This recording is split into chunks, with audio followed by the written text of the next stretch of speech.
C'est 01net TV, c'est l'actualité high-tech. Merci d'être là. Nous sommes à l'école 42, une école 42 qui est en pleine ébullition puisque nous vivons le concours du meilleur dev de France, Jérôme. Et oui, ça se passe en cette fin de semaine, ici dans l'école de Xavier Niel, dans le 17e arrondissement de Paris. Il y a des centaines de développeurs qui sont réunis pour se challenger les uns les autres à l'occasion de ce grand concours national qui a lieu une fois par an. Voilà, et pourquoi pas, parce que des boîtes sont là pour décrocher un job à l'issue de ce concours du meilleur dev de France. Alors peut-être étiez-vous avec nous hier soir pour ce grand talk spécial meilleur dev de France ici à l'école 42 avec des invités de tous horizons qui se sont succédés. On vous propose maintenant les meilleurs moments, morceaux choisis de ce rendez-vous.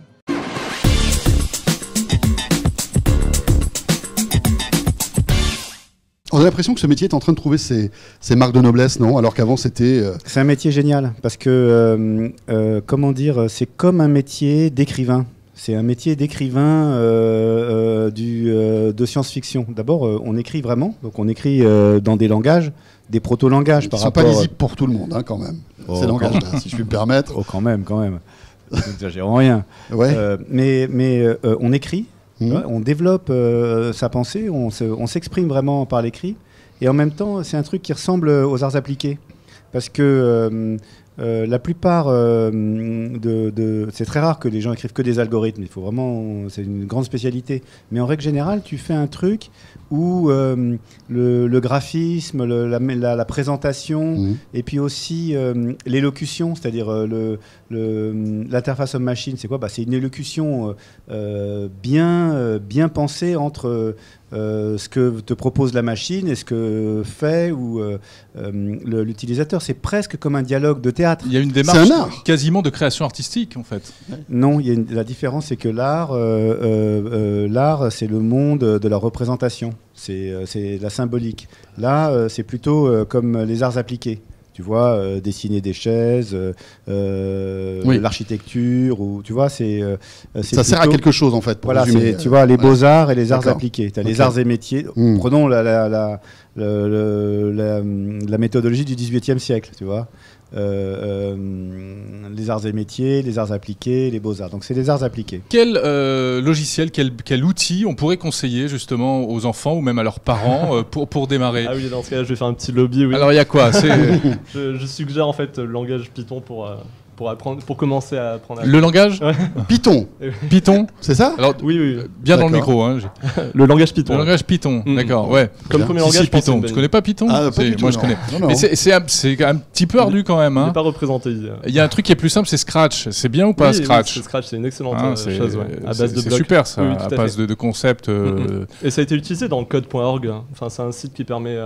Donc on peut le recommander. On a la validation d'un presque professionnel. Vous pouvez, si vous voulez mettre vos enfants sur la voie du code, utilisez Scratch ou Python. S'il y a des évolutions dans notre métier tous les 6 mois ou tous les ans, nous c'est tous les jours. Alors à la limite, si c'est tous les 5 ans, nous ça va être tous les 3 mois. Donc c'est vrai que c'est un métier qui est pas particulier. C'est sa richesse aussi. C'est pour ça que c'est intéressant. C'est que dans une carrière, vous allez complètement bouger, que ce soit d'un point de vue technologique comme d'un point de vue positionnement. Et puis, peut-être que tous ces jeunes quelques-uns de ces jeunes vont créer des startups, créer des entreprises. C'est une force de notre pays, il faut le rappeler. Nous sommes un des pays qui crée le plus de startups. Donc tout ça, c'est vraiment la richesse qui peut nous aider à sortir de nos grands enjeux. Est-ce que tu as vu autour de toi, tout au long de ton parcours, ici, des profils étonnants d'étudiants qui justement... n'étaient pas excellents au lycée, qui n'ont pas eu leur bac et qui ont explosé ici et qui oui, tout à fait. expriment leur talent? J'ai quelques dans mon groupe de travail, pour vous dire, on est une vingtaine, nous, à travailler tous ensemble. Dans ce groupe de travail-là, on est plusieurs donc, à avoir le bac, mais on en a 2 qui n'ont pas le bac, par exemple, ils s'en sortent très bien aujourd'hui. J'ai eu la chance aussi de discuter une fois avec quelqu'un au détour d'une pause café ou autre, et cette personne-là m'a dit, moi j'ai un CAP en jardinier. Cette personne-là, avant de venir à l'école, elle était jardinière. Et actuellement, elle a fait la formation, elle a été reçue à la formation, et maintenant, elle suit les cours également à l'école. Voilà, on vient de partout. Et alors, les femmes dans la tech, j'ai cru voir passer il y a quelque temps des choses pas très élégantes, où on disait que finalement, c'était un milieu assez macho, où c'était pas facile tous les jours, à la fois pour les femmes qui travaillaient dans des entreprises majoritairement masculines, ou alors qui essayaient de créer leurs entreprises. Qu'est-ce que tu en penses? C'est vrai en fait que les femmes ont toujours été minoritaires dans le milieu tech, que ce soit en France ou ailleurs d'ailleurs. Mais je crois que c'est en train de changer et la situation s'améliore. Donc normalement les chiffres qu'on cite c'est autour de 20%. Je vois de plus en plus de femmes qui créent leur entreprise. Mais les femmes sont encore, pour tout ce qui est vraiment métier technique, encore très minoritaires. Et aussi pour la partie financement, on voit peu de femmes dans les fonds d'investissement. Mais Roxane, quand on parle d'ici, de cette école 42, je crois qu'il y a 10% de femmes qui étudient, j'ai pas les chiffres exacts, mais oui, en effet, il y a... Ouais, c'est dans ces Pourquoi, à ton avis?